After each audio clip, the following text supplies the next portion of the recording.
Yep. But to Start with Coach pull, Thomas, though? pull up 3 years despite that is impressive. That's amazing.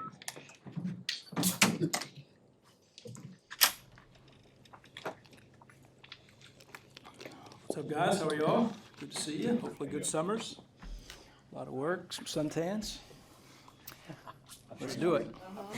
I'm sure you want everybody to grow, Coach, but at the same time, there's an assessment and an urgency and a timeline on that. What's maybe your time frame for charting their growth and making decisions about who's where? Yeah, I would say every day is a measurement. I wouldn't necessarily give you a timeline, but every day we're definitely measuring, trying to get those quantitative measures, whether it be completion percentage, mental errors, low, so forth, at every position. So, we're in the early processes of that as far as final decisions, but every day is definitely a measurement, and we're trying to, touch all those details as we go. You mentioned completion percentage and mental errors. What other criteria do you look at most closely when you're making I think those are the big ones with the quarterback specifically. We're talking about ball security. That's a huge component as far as what we're trying to get done. We're talking about execution, right? Physicality. Those are all things that we're talking about. But, you're talking about with the quarterback specifically, the execution, right? That's the guy that's hopefully going to be out on the field. It's going to give us a chance to execute and make plays with the component of ball security.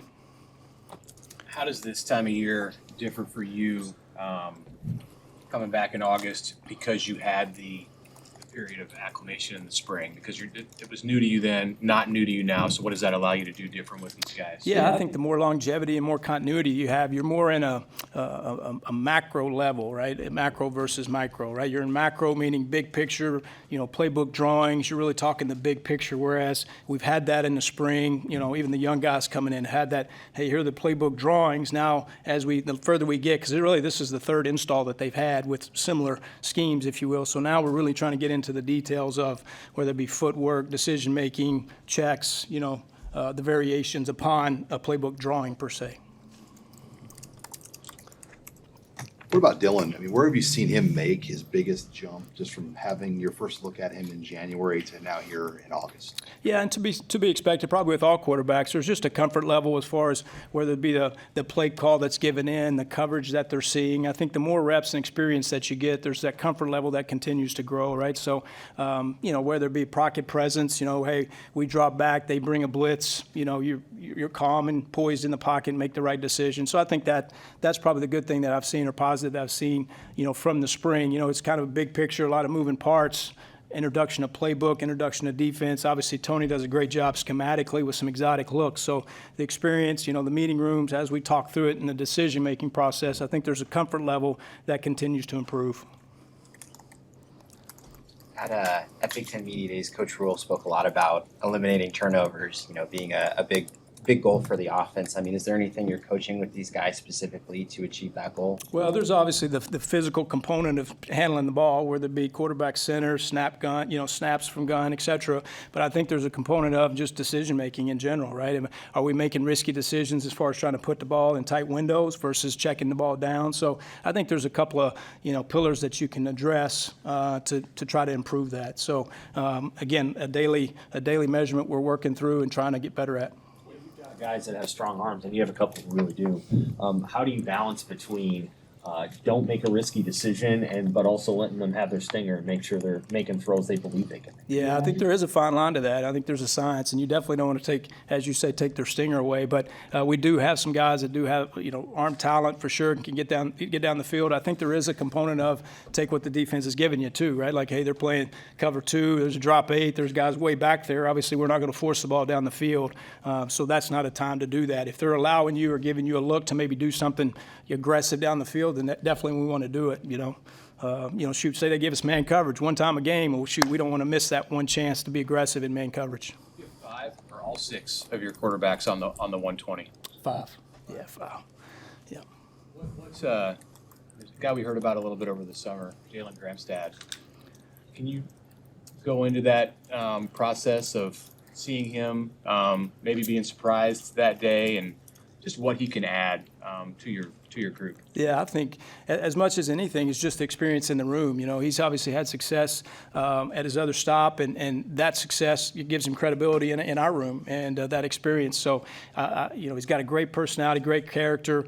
He's humble. You know, he just wants to fit in and help in any way he can. You know, he wants to be a coach, so he's kind of has that unique perspective of learning the big picture, which I really appreciate. You know, Garrett McGuire was kind of like that when I coached him at Baylor. Man, he was a awesome asset to me as far as that perspective of helping the quarterback, maybe a little different voice. So you love those the quarterbacks, you know, that want to be coaches and give that unique perspective. So it's really nice. And then from a skill set standpoint, he's got really nice arm talent. He's athletic with his feet, can make some plays off schedule, you know, whether it be run game or pass game. So I think he brings a nice skill set to us even on the field for sure. Coach, what have the conversations kind of been like with Dylan about just sort of handling the moment as a freshman, the national attention and soaking that all in, but also still being a freshman in college and being a football player? Yeah, I think that's a conversation you have with everybody, really, right? I mean, when you get to this level, you know, there's a lot of eyes on you and a lot of voices. So, but at the end of the day, we can control what we can control, and it's just talking about the preparation day to day. And once the ball's snapped, then we make a right decision, and all that stuff that's outside really has no factor in what we're trying to get done. So the emphasis is, you know, make sure we're on the same page. We're trying to get done from a coaching standpoint to a performance standpoint, and then, you know, God's ability will let you do the rest. And coming back from the NFL, how is the process of installing headset communication with your QBs? Very similar. Yeah, very similar. You know, and even in the NFL, shoot, a lot of these NFL teams, they're on wristbands anyway, you know, so all of a sudden you go, hey, you push the button and it's wristband 3. You know, sometimes that's even all the communication there is even in the NFL, right? So we have a little bit of, there's some simple, you know, communication, and then, you know, it's really cool when in situational stuff, hey, this is 4 downs, or hey, this is this protection, or hey, be ready for this, alert this, you know. So there's these little coaching points, you know, and I think Sat talked to you guys about it. I think there is a fine line of too much communication. You know, I remember one time when I was in Atlanta, I was talking to Matt, and I probably gave him too much stuff, and he came back and let me hear about it, right? So, and I respect that. I mean, please give us that feedback, but we want to try to balance that as far as coaching points, whether it be too much or too little. What have you learned about Heinrich Arbor in your time around him? Just a competitor, character, humility, work ethic, wants to do it right, just everything you're looking for, really. I've been really, really impressed on a lot of levels with him.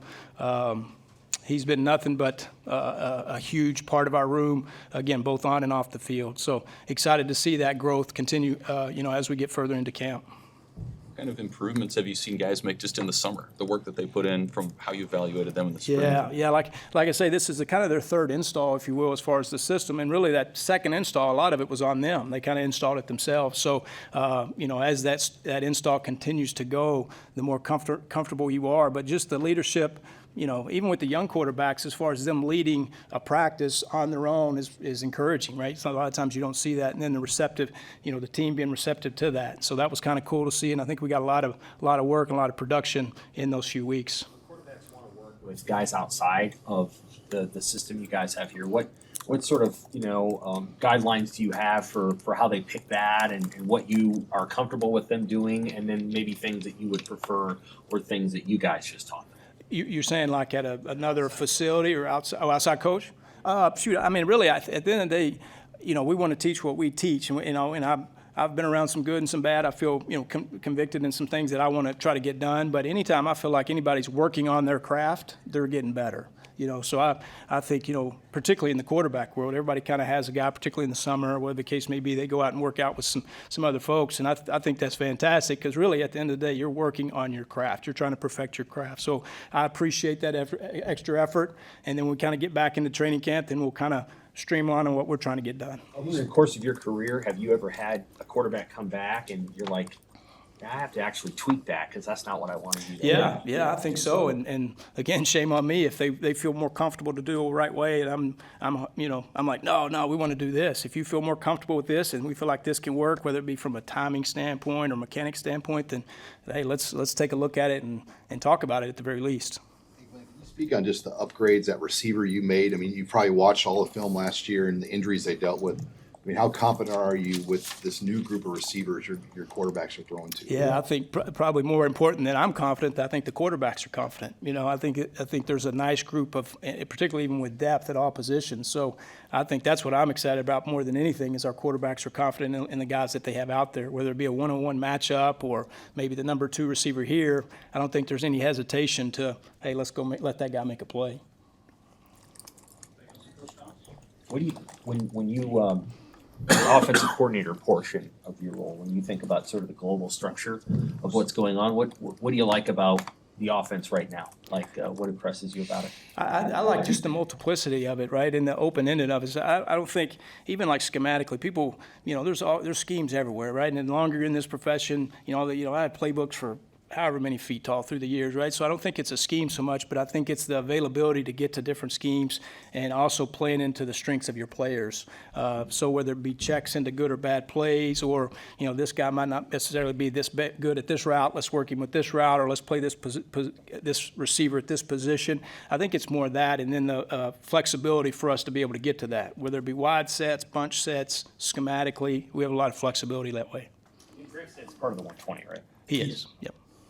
Just the specific leadership and I guess poise that Dylan's shown so far. Yeah, I think it's probably twofold, right? There's a mannerism and there's an aura about it. I think that's important. We talk about that because people feed off of that aura, but I think there's a confidence that you hear in tone of voice and being vocal and, hey, somebody runs the wrong route, you let them know, or just the confidence of maybe a protection call or, hey, let's challenge Ben Scott on a call. Hey, this is what I see. I want to do this, right? And the conviction of making those calls, that only comes with confidence. So if you're second guessing yourself, everybody else is going to feel that. So the more and more that we're in this, the more and more reps that we get, you feel that confidence with all the players. I would say all quarterbacks, and then all the other guys, if you will follow that lead because of that confidence.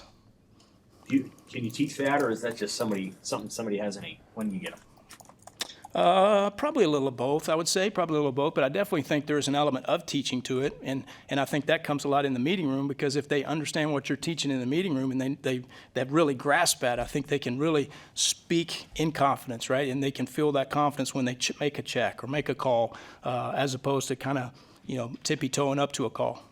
Who's your 5th quarterback then in camp? You mentioned the 4 already. Who would be your 5th guy? Bodie. Bodie, okay. Bodie, yep. Awesome. Thanks, guys.